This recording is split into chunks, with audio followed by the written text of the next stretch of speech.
أعوذ بالله من الشيطان الرجيم.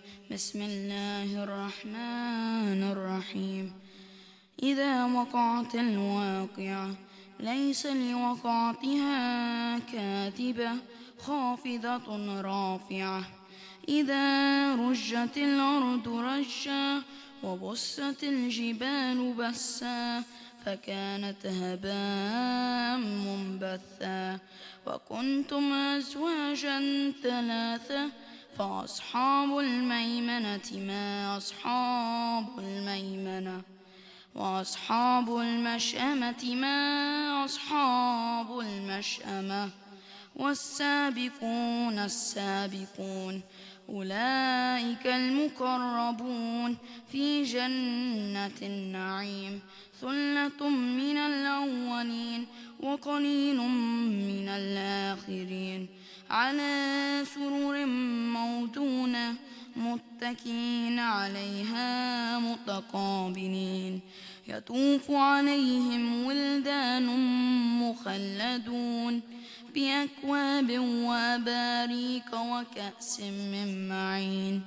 لا يصدعون عنها ولا ينزفون وفاكهة مما يتخيرون ولحم طير مما يشتهون وحور عين كأمثال اللؤلؤ المكنون جزاء بما كانوا يعملون لا يسمعون فيها لغوا ولا تأثيما إلا قيلا سلاما سلاما وأصحاب اليمين ما أصحاب اليمين في سدر مخضود وطلح ممدود وظل ممدود وماء مسكوب وفاكهة كثيرة لا مقطوعة ولا ممنوعة وفرش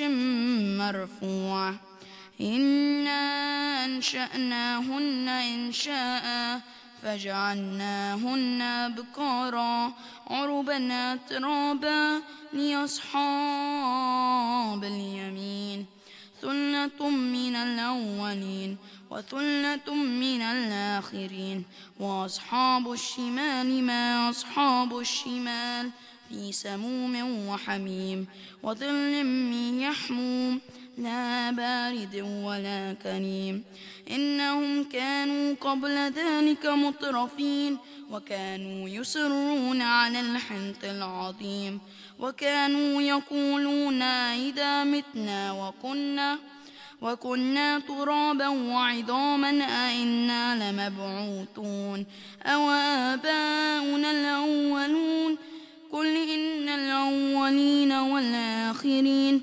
لمجموعون إلى ميقات يوم معلوم ثم إنكم أيها الضالون المكذبون لآكلون من شجر من زقوم فمالئون منها البطون فشاربون عليه من الحميم فشاربون شرب الهيم هذا نزلهم يوم الدين نحن خلقناكم فلولا تصدقون أفرأيتم ما تمنون أأنتم تخلقونه أم نحن الخالقون نحن قدرنا بينكم الموت وما نحن بمسبوقين على أن نبدل أمثالكم وننشئكم فيما لا تعلمون ولقد علمتم النشأة الأولى فلولا تذكرون أفرأيتم ما تحرثون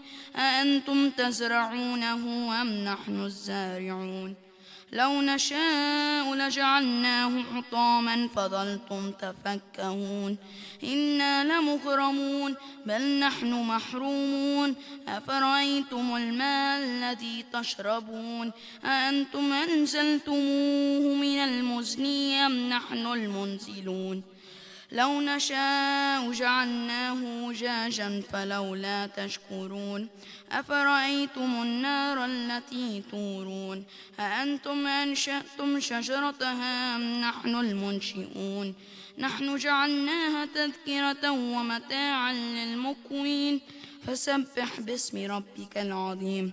صدق الله العلي العظيم وصدق رسوله الكريم. الفاتحة لشفاء الجرحى في لبنان، تسبقها الصلاة على محمد وآل محمد.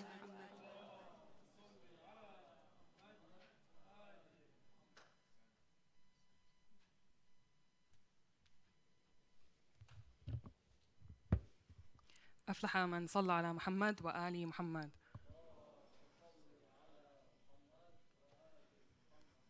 Dear respected brothers and sisters, welcome and thank you for gathering tonight as we commemorate Fatimiyah, the days in which we mourn the martyrdom of Sayyidah Fatimah al-Zahra alayha salam.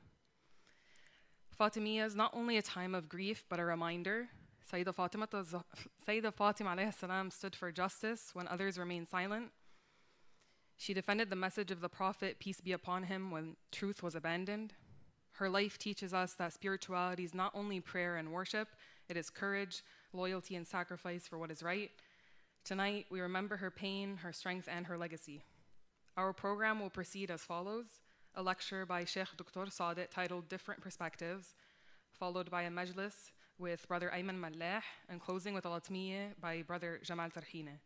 We kindly ask everyone to maintain the spirit of mourning throughout the program. With that being said, please welcome Sheikh Dr. Sadiq with the loudest salawat ala Muhammad wa Ali Muhammad.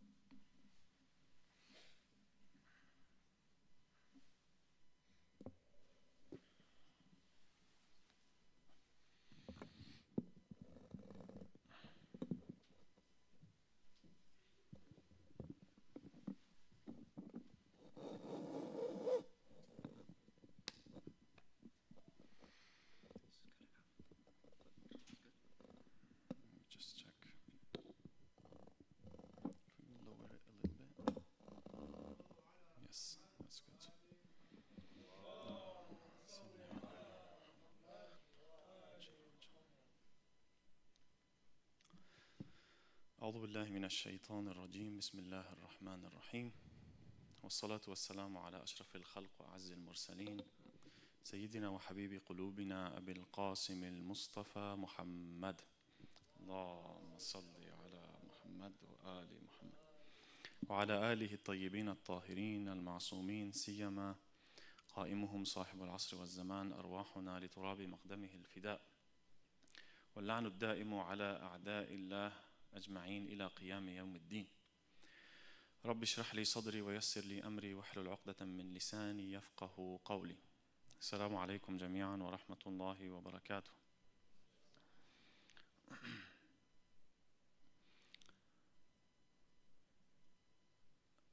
We got lots of questions today from the youth in our community and the Muslim community in general. It's a very good and beautiful opportunity today to gather for this event, so we can maybe have a small discussion about these topics that are very relevant for each and every one of us. I'm just going to cite some examples of these questions that we get. That might be one of your questions maybe. Why do we do majalis? Why do we always repeat the same stories and narratives? Why some of the things are not changing or progressing? If we were on the right side today and in history, where is God in the image? And why our leaders and even our imams in the past were all massacred and killed? And where's justice? And even the Shia today, or Muslims in general, are being oppressed and massacred and killed. So there's lots of misunderstandings and things that are not clear. This is why it's the right of every one of us to ask these questions. What I'm going to try to do today is just to have a small discussion, and maybe this might clarify some of these questions in our heads and help us maybe to get closer to some answers, inshallah. So I will ask you to bear with me a little bit for a small introduction at the beginning, and then we will tackle the topic. So year after year, we are more convinced for generation after generation that we need more forces in our community to go and study art and media. We were skeptical about it at the beginning, but then the results came, and we are looking at our communities, and we see that people are getting a little bit far from these two fields, and they focus on other fields. This has exactly happened to me here in a meeting with the boys' youth committee, and I was asking him, what are you studying? What are you planning to study in college after finishing high school? Like all of them, they answered computer science, engineering, IT, AI, computer science, AI, engineering. Like they all had the same answers, and most of them were in the same college or same university. Like this has just happened few months ago. Is this the necessity today? Or is it somewhere else? Our religion and our culture and our spirituality, like the thing that we Muslims have and faithful religious people have, it's a software advantage. Okay, it's a software advantage, not a hardware. Okay, but we need to present it in a artistic package to show it. So we already have it. We have already this advantage that others don't have because others are materialists. Okay, so we already have it. To present it, we need to show it in artistic packages. This is where art and media comes in hand. And we also believe that at the end, the world is going to be conquered by art and media, by these means, and not by the means of military or money and wealth. And this is what we have seen through the last year with what happened in Gaza. With a little means of media and art, they conquered the narrative. Not the other side who has the money, the wealth, and the military. So the final word is not for those who have the wealth or the money or the military. It's for those who have the influence. It's in the hand of art and media. Not even those who have the technology, by the way, because the technology is derived from wealth and military and power and force. So why is that? Why am I saying that? Why am I claiming this claim? Because we are humans and we are cultural beings. We are driven by thoughts and ideas, not by force and military and money and emperors and kings. We are driven by thoughts and ideas. This is what controls our societies. It's philosophies, not something else, because we are humans. But unfortunately, however, scientism has taken over today. Science is the beginning and science is the end. Everything should be explained scientifically. And this was the obstacle in front of art and media to show its real value. It's because we focus on science alone. Scientism today. So this is the obstacle. If you want to understand something, today it's even more easy with AI. You're not going to go and read a text about it, a dry text about it, right? This is science. It's completely 100% certain scientific statements made based on empirical evidences and experiments, right? So it's completely true and right and accurate. That's true. But you're not going to go and read a text. If you watch a video on YouTube explaining that, it's way more better because you're going to see it. Or you watch anything on media or an art piece about it. You're going to understand it better. It's going to stick in your mind. You're going to memorize it. And you're going to recall it later and use it when you need it. Because the influence is completely different. The impact is completely different. The impact of a piece of art or a piece of media is completely different from a dry text. This is the difference between art and science ways. But unfortunately, today, the world we live in, they separated science from art. This is something that we take for granted, but it's not the real correct case. They separated it today, art from science, but they're not separated. God would not accept that. Look at the Quran, for example. It's full of wisdom and knowledge and scientific facts, but it's beautiful. It's full of stories that you can make movies from. It's full of beautiful images, eloquent, and literature. So it's art and knowledge and science together, blended. This is God's way. If we're not talking about God, if we talk about Ahlul Bayt, same. Imam Ali, Amir al-Mu'mineen alayhi salam, in Nahj al-Balagha, very eloquent, beautiful words. Some people, they just treat it because it's language and it's beauty. All this beside the content of Nahj al-Balagha is the first book that we have after the Quran, full of knowledge and wisdom in a very beautiful way. And because it is wrapped in an artistic package, it is Nahj al-Balagha. It is what it is. It's not just because it's a dry scientific text. So this was the introduction. Arts and media are very needed today. Unfortunately, we don't have the right orientation for our youth after finishing high school, what to do in college, and to ignore these two fields. But they are very needed today because they are very impactful and influential. This is what we need today. And as I said in the examples. Now the question is, how art is born if I'm not an artist, if I'm not a photographer, if I'm not a painter, if I'm not a journalist, if I'm not in this field? How is it born? I want to understand it first. Is it for everyone or only for artist people? This is the topic that I wanted to talk about today that might help us. Art is born from seeing things differently,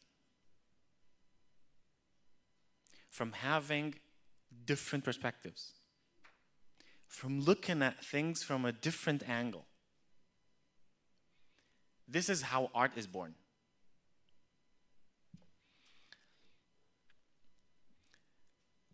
It's not necessarily always going to lead to an artistic piece, but this is how it's born. What does that mean?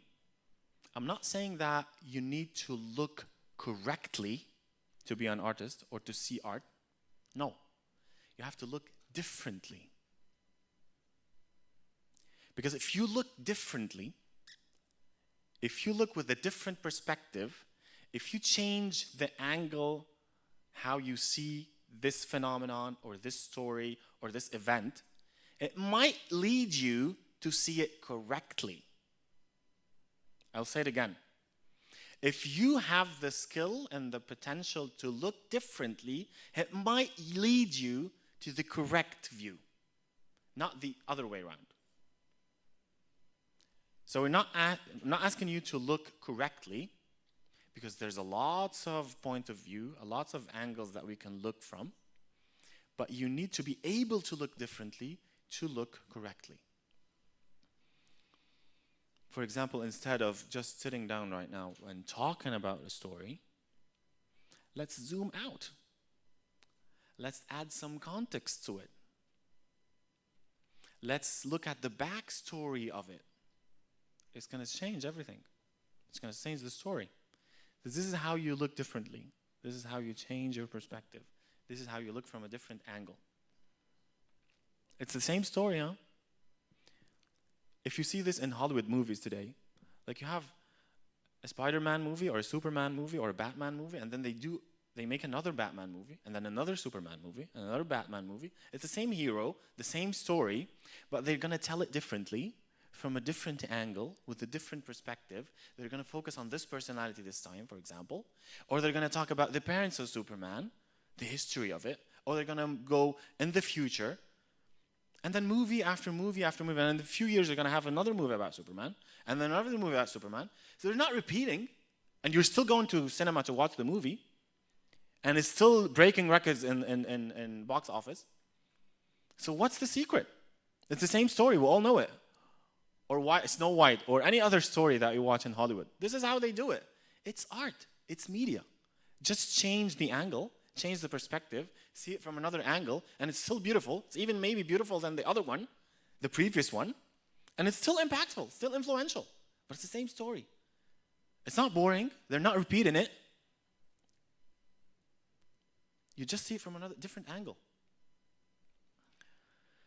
The main problem of people today is it's not because they're looking incorrectly at things, or we're looking incorrectly at things.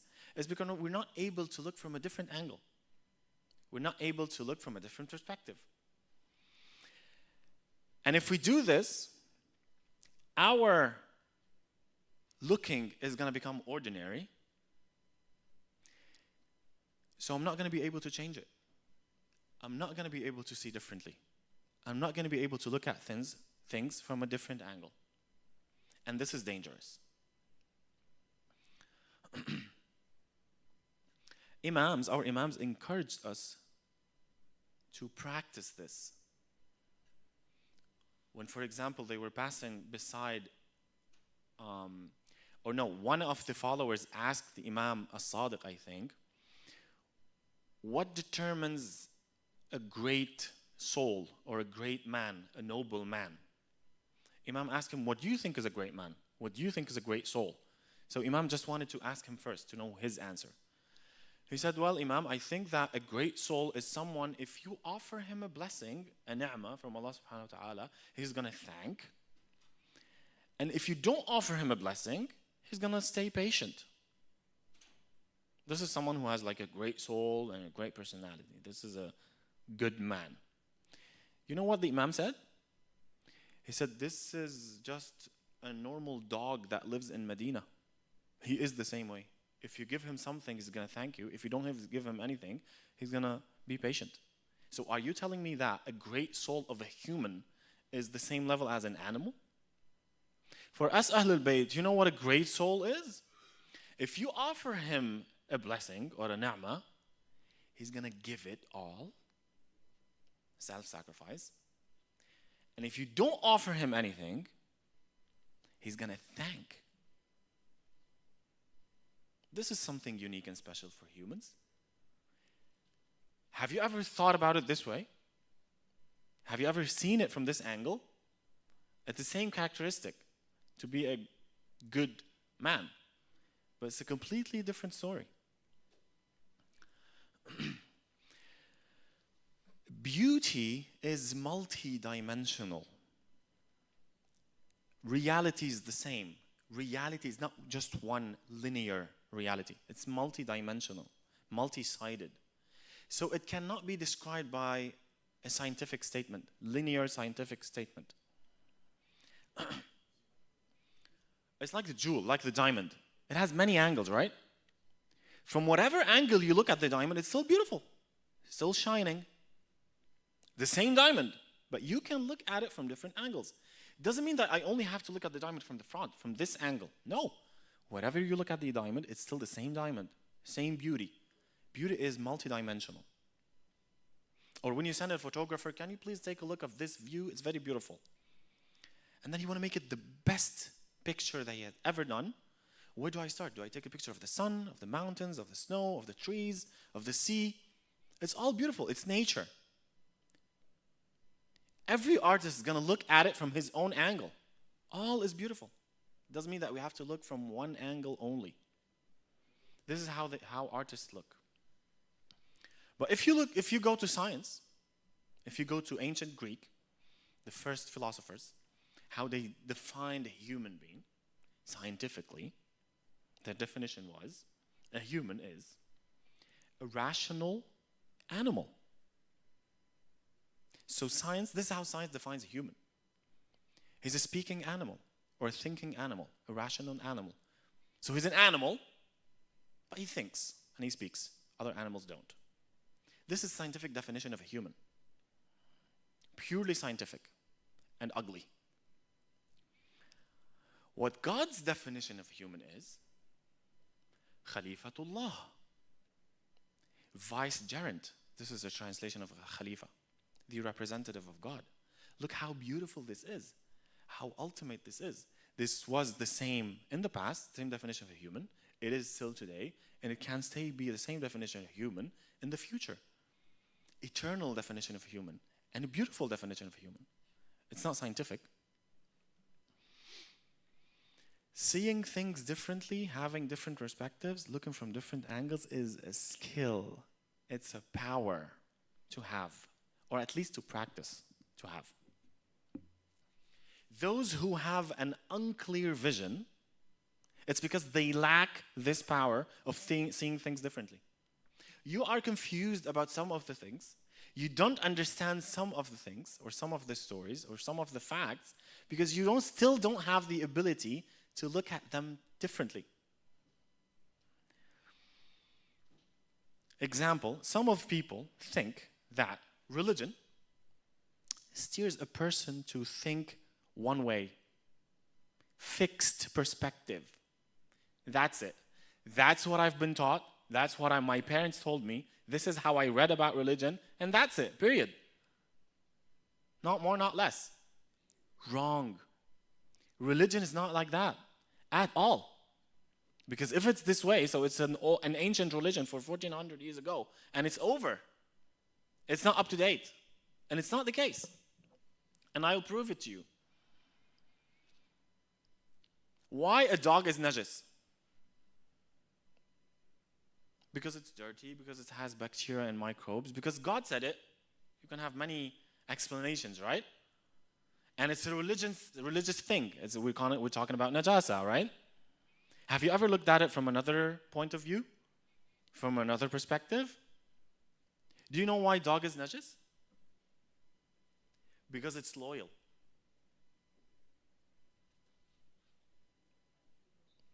Because the dog is the most loyal, or one of the most loyal animals, God made it najis. It doesn't mean that it's not good. Najis doesn't mean that it's not good. It means that keep your distance. This animal is so much loyal that it can replace a human friend. It can replace a relative. It can replace a best friend. It can live with you. This is what's happening today. Everyone has a dog in the West. So stay away. Keep your distance. This is what najis means. Because if it's not najis, if it's not the case, everyone's going to have a dog. No human interactions anymore. No human relationships. Because dog is going to replace everyone. Which is the case, by the way. So this is the meaning of najis. Have you thought about it this way before? Just look from a different angle. Why blood is najis? Blood is blood. It's like our lives.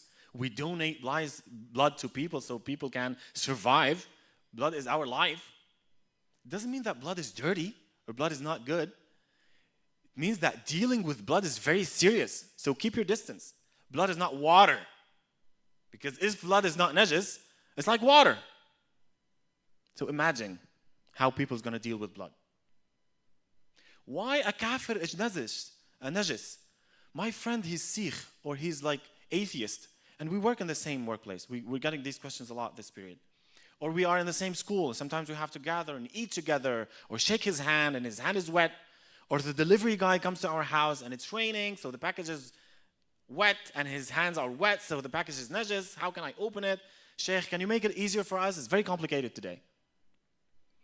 Or are they like lesser human than us because they're najis, so they're dirty, we cannot like deal with them? No, it doesn't mean that it's a racist statement. Najis means that they are from a lower level than us. No, it means they are different. Keep a distance. You can be okay dealing with them, working with them, living with them, being in the same school, but there's a limit. You cannot marry someone who is from them or have a very close relationship with someone who is not from Ahlul Kitab. Because if not, we're going to lose our values. Everything's going to be blended and mixed out. So we need to have some line. Just imagine there's an invisible barrier between you and him. There are some things that you can do. There are some things that you cannot do. If you don't have this barrier at all, it's going to be completely open. That's the meaning. So, we're living in the same world. Events are repeating, news are repeating. It's the same situation, the same circumstances. If you look at it differently, it's going to be different. If you look at the same story differently from a different angle, it's going to become a different story. Because it's like the same world, the same things and events that are happening. I get to the end and I will close it with the majlis that we are gathering for today about Sayyidah Fatima Zahra alayhi salam. So, the greatest art that we have as Shia is the art of mourning and doing majalis. Doing majalis and reciting the stories of Ahlul Bayt and what happened to them is an art in itself. The greatest art that we have as Shia. It's not the Quran, it's not the prayer, it's not something else. It's these majalis. The same stories, by the way. Exactly the same stories. It's written in our texts and our books, and it's limited. But we're still describing them from different perspectives, different angles, since 1400 years until today. And it's still fresh. This is the power of art. Just by narrating the story. It's not even the movie yet, or any influential media. A painting can be very impactful. Like, can you imagine the moment where Abu Fadl al-Abbas was grabbing the water in his hand from the river? That particular moment. Think about it. From how many angles can you look at it? If you draw a painting of that moment, and then you look at it, for how many hours can you stare at that? What was going on in his head? What was he thinking about? There is the kids, they want water. Imam Hussein, he doesn't have water. I'm in the water right now. Do I drink? Do I don't drink? And then he will start crying. And he will have this conflict and challenge inside of his heart. All this was happening in 1 second. This is the power of art. And millions of other moments in Karbala and Ashura and the lives of our Ahlul Bayt, same way. So the problem is not God. The problem is not Islam. The problem is not the narrative. The problem is not the Quran. The problem is not in what happened. The problem is how you see it. The secret is in how you see it. Your lens, your eyes, not the facts. And everything happening in the world today, the same. Same applies to everything. Everything happened in front of Sayyidah Zainab. Her brother, but not only her brother, the Imam of her time. Imagine the Imam of your time today beheaded in front of your eyes. You've been waiting for him for 1200 years, and then he's going to be beheaded in front of your eyes. And all your family members. This is what happened to Sayyidah Zainab in front of her eyes. All the 70 followers of the Imam. And now she has to take care of all the sabaya and walk barefoot from Iraq to Sham. And what she says, I didn't see but beauty. What do you mean? How were you looking at things, Zainab? What is your lens? From what angle were you looking at what happened, at this tragedy? So it's not sadness for her. It's not mourning for her only. It's even beyond. It's beauty. Have you ever seen beauty in a majlis? Were you ever happy in a majlis? So you're missing something. Some things. So maybe you're repeating the same narrative since 5 years or 10 years. You're repeating the same majlis. You're just hearing the same story. But you're not looking differently.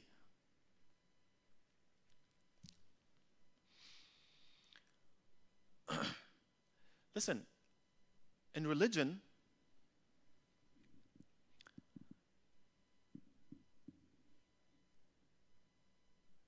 you have motivation to be religious and to be spiritual and to worship. But we are humans at the end of the day. So we have ups and downs. We're going to lose motivation sometimes. So we need new motives. We need new motivations. All the time. It's like when you go to work every day, when you go to school every day. You need every day a new motivation. When you meet your brothers and sisters and kids and family and mom and dad, you every day need some new motivation to refresh yourself, right? Religion is the same way. It's not just a line. So we need motivation every day. This is why we need to look differently at things. This is why we need to look from different angles at things in the religion. It's like our bodies.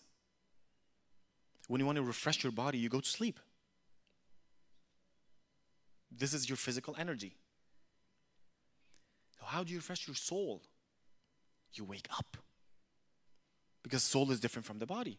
You sleep to refresh your body your physical body, but you wake up to refresh your soul. If you're asleep, walking, daydreaming, you're asleep.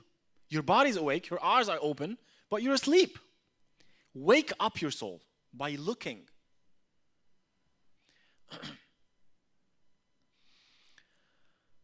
So, the fire that was behind the door at the house of Sayyidah Fatima was not the fire behind the door. It was the fire in her heart. The pain of Sayyidah Fatima was not the pain from her broken rib or the pain from losing her muhsin. The pain was from seeing a great person named Ali sitting home, lonely, betrayed. Sayyidah Fatima al-Zahra was defeated because she could not bear seeing Ali, Amir al-Mu'minin alayhi salam, staying at home and lonely. In the last moments, of course, a wife should take the permission of her husband. So imagining this situation, I'm not saying that this is in our text that she took permission from her husband, but imagine last scene asking him, please Ali, I need to leave. I cannot bear anymore to see you in this situation, in this loneliness. I see the message of my father lonely, entire loneliness. I see Islam lonely. This is the pain and the defeat of Sayyidah Zahra alayhi salam. ألا لعنة الله على القوم الظالمين وسيعلم الذين ظلموا أي منقلب ينقلبون والعاقبة للمتقين. صلوا على محمد وآل محمد.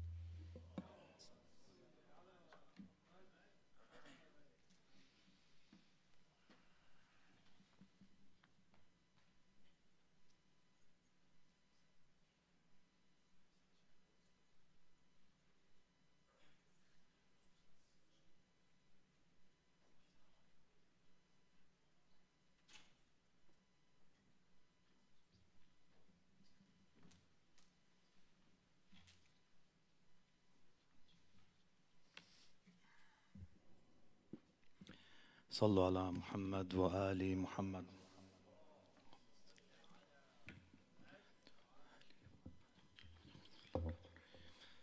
بسم الله الرحمن الرحيم.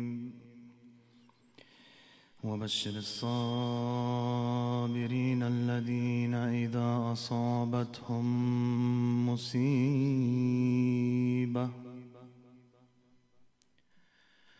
قالوا إنا لله وإنا إليه راجعون.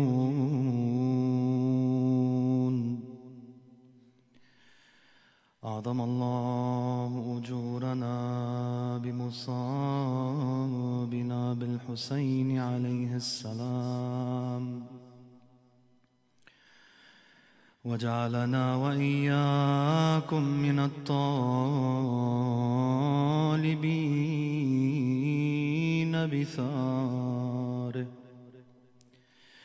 مع وليه الإمام المهدي من آل محمد. صلى الله عليك يا رسول الله،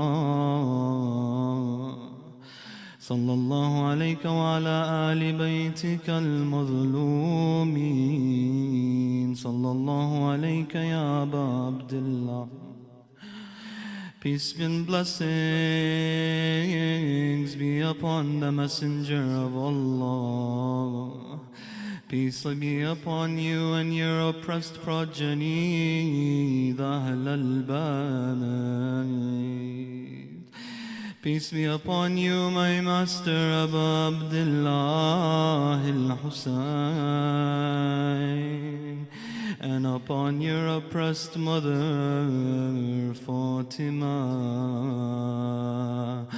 يا رحمة الله الواسعة ويا باب نجاة الأمة، O you who was the mercy of Allah and the ship of salvation. غريب يا مظلوم كربلاء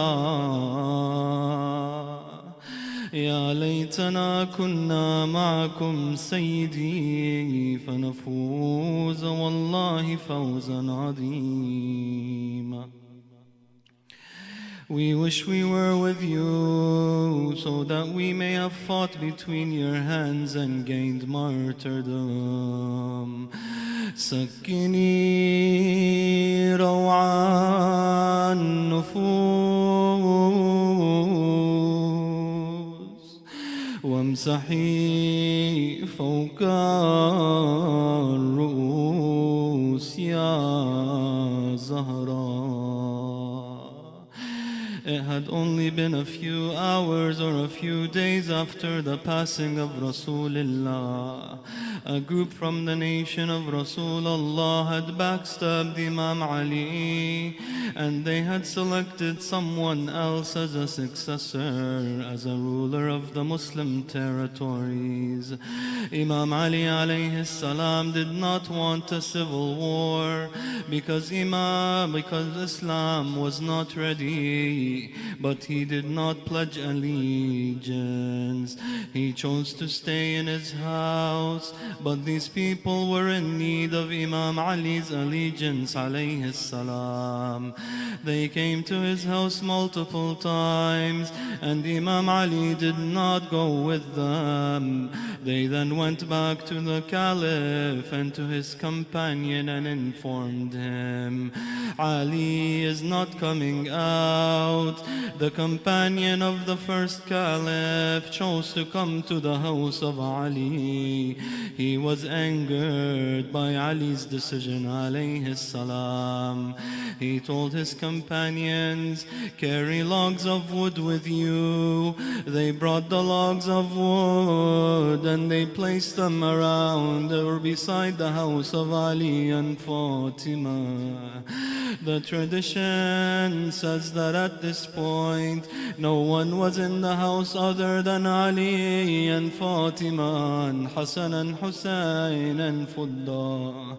So the man called in a loud voice, Ya Ali, you shall come out and pledge allegiance, or else I will set your house ablaze. His people said to him, but Fatima is in the house. He said, what if, not caring that the daughter of the mercy of mankind was in the house? The tradition says Fatima alayhi salam was sitting behind the door from the other side, preoccupied with the death and the martyrdom of her father Rasulullah. When Fatima heard the call of the man, she said, what business do you have with us? He said, La'natullahi alayhi to her, open the door or else I will set fire to the house. Fatima alayhi salam says to him, do you not fear Allah, entering our house without our permission? But the man was persistent. He wanted to pull Imam Ali out of the house. He needed to open the house or the door of Fatima. So he called his companions to set the logs of wood on fire. Fire was set on the door, and then he tried to open the door. Fatima alayhi salam stood on the other side, trying to prevent him from opening the door. He wasn't able to open the door, so he retreated. He took a step backwards, and then he kicked the door of Fatima. Fatima being behind the door.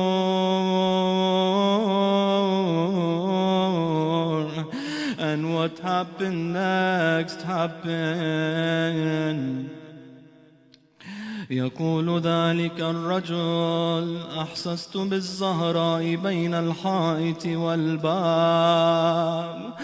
فأصرتها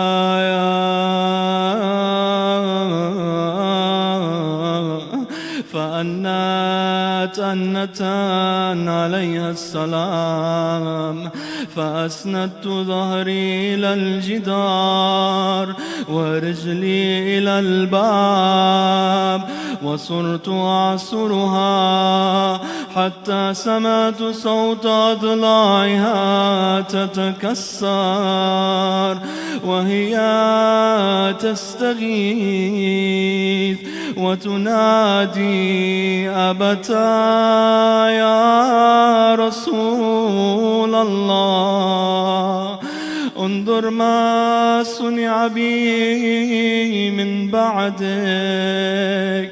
Imam Ali alayhi salam charged at the man. He slammed him to the ground. He was about to kill him, but he remembered the will of Rasulullah. And he said, I swear by he who cherished Muhammad with prophethood, if it wasn't for a command by Allah and for Allah's messenger's will, you would have known that you cannot enter my house. So the man began calling for help. The enemies of Ali entered the house, and they began dragging the lion of Allah to their caliph. Imam Ali alayhi salam was chained by the will of Rasulullah, unable to defend himself. Imam Ali was then taken towards the mosque to pledge allegiance. Lady Fatima alayha salam wakes up and asks Fudda, Fudda, where is Ali? Fudda responds crying. She says they took him to the mosque. At that moment, her rib has been broken. She has a nail pierced through her chest, but with all the wounds she's carrying, Fatima gets up quickly. She puts a robe over her head and she leaves with Hassan and Hussein. Imam Sadiq alayhi salam says, when Fatima came out, all the women of Bani Hashim came with Fatima. She was following Imam Ali. She came to the man and said, do you want to make me a widow? In other words, do you want to kill Ali? She said, if you do not let him go, I will go to the grave of my father and complain to Allah. They did not let Imam Ali go. Fatima was going to the grave and Imam Ali called Salman. Imam Ali tells him, go to the daughter of Rasulullah. I can see the two sides of Medina trembling. If she goes to the grave of her father and complains to Allah, the earth will swallow Medina and its people. Salman went back to Lady Fatima. He said, Lady Fatima, your father was a mercy for this world. Do not be a cause of punishment. She said, Ya Salman, they want to kill Ali and I cannot be patient over that. Ya Salman, they've broken my rib and I was patient. They slapped me and I remained patient. They caused me to miscarry my baby Muhsin and I remained patient. But now they want to make my children orphans. Ya Salman, لقد كسروا ضلعي وصبرت يا سلمان لقد أسقطوا جنيني وصبرت يا سلمان لطموني على عيني وصبرت لكن ما على علي صبر يا سلمان. Salman alayhi salam tells her, Imam Ali has commanded for you to return to the house. So she went back to the house and they let Imam Ali go as they feared the punishment of Allah. Shortly after this incident, Sayyida Fatima alayhi salam was gradually fading away from this world, and as the nearing of her martyrdom approached, she gathered her family to give her a will. Hassan, Hussein, Zainab, around Lady Fatima. Wallah dam'atun wa faji'atun wa law'a ومصاب عظيم همنا كل من راد بها اليوم يودع بالعجل أمة.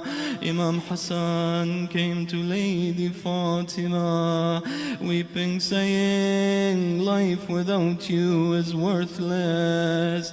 Lady Fatima wept and embraced him in his chest. O light of my eyes, be patient, you will be poisoned, my son. When Imam Hussein heard this, he became very upset. He said, my brother, may my life be sacrificed for you. She turned to Imam Hussein and wept. She embraced him in his chest and sometimes in his neck. Zainab saw this and understood what this meant. She wept silently.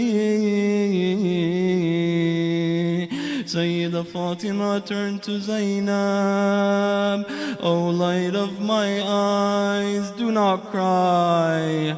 Why, O mother? Leave it for Muharram,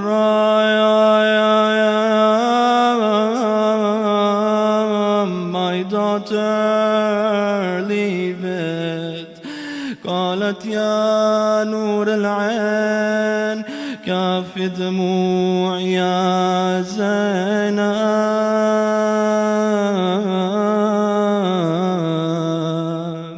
خليها للمحرم من يوقع أبو اليمة.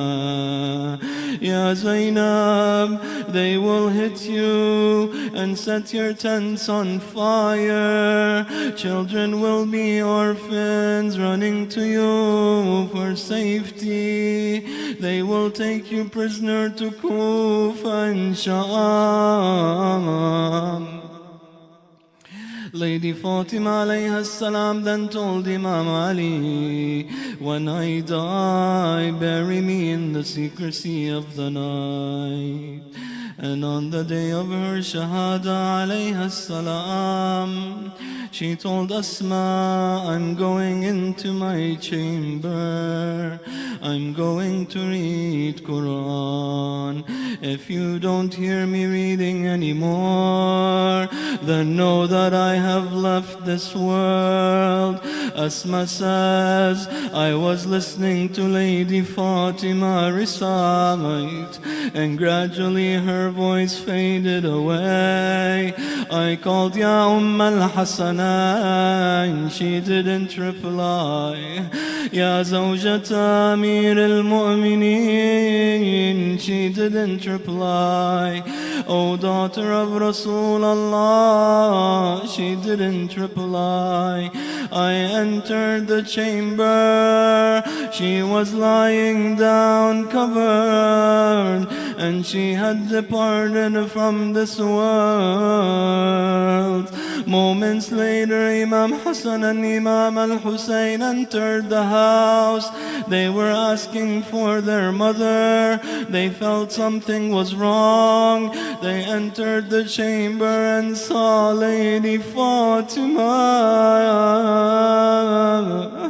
Asma says, Imam Hussein broke my heart. Why, Asma? He took the feet of Lady Fatima crying out, I am your beloved Hussein. Talk to me before my soul leaves my body.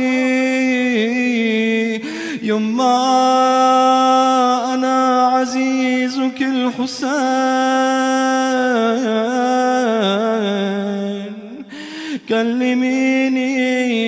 كلميني قبل أن تخرج روحي من بدني. يما لا تغيبي.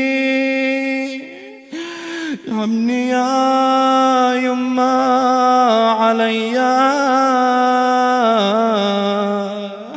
يما لا تغيبي وارحمي عيون الندية. لا تغيبي رحت يا روحي من إيديا. And on the day of Ashura, as Imam Al-Hussein is going to the battlefield, Zainab calls out, Brother Hussein, come down from your horse. Zainab embraced Imam Al-Hussein in the same place as Sayyidah Fatima embraced him, on his neck and chest. Then she turned towards Medina.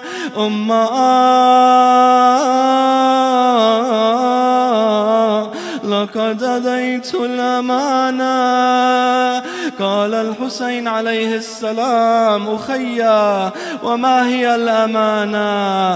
قالت أعلم أخي لما دنت الوفاة من أمنا فاطمة, she gave me her will and she told me, my daughter Zainab, if you see Hussein in Karbala, embrace him around his neck and chest, for know that his neck will be the coming focus of the swords, and his chest will be trampled by the horses. It's as if Sayyidah Fatima says, وَلِمَنِ حَادْرَ يَحْسِنْ يَا ابْنِي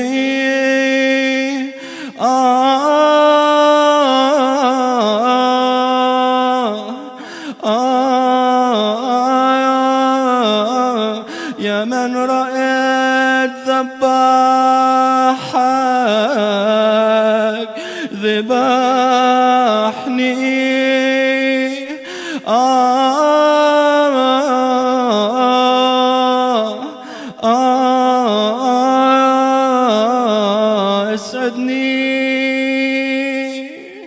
اسعدني على ابني التحبني.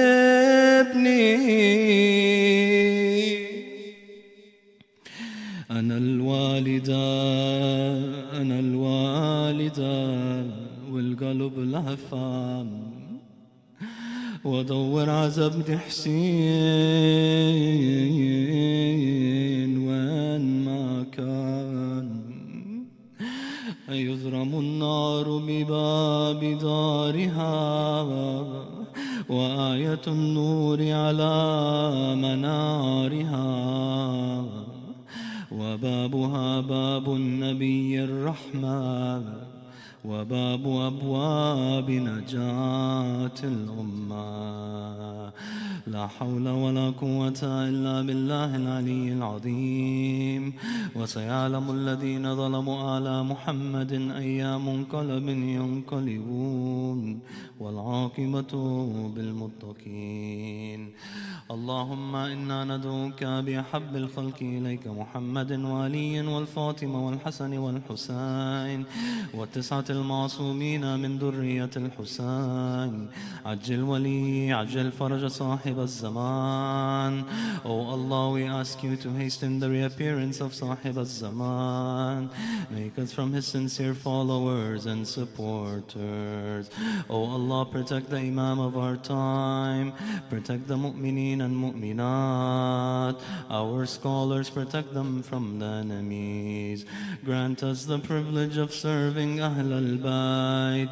Grant us their visitation in this dunya and their shafa'ah in the akhirah. O Allah, keep us steadfast on the religion of Islam. Ya Allah, Ya Rahmanu, Ya Rahim. يا مقلب القلوب ثبت قلوبنا على دينك. Please recite Surah Al-Fatiha after a loud salawat ala Muhammadin wa ali Muhammad.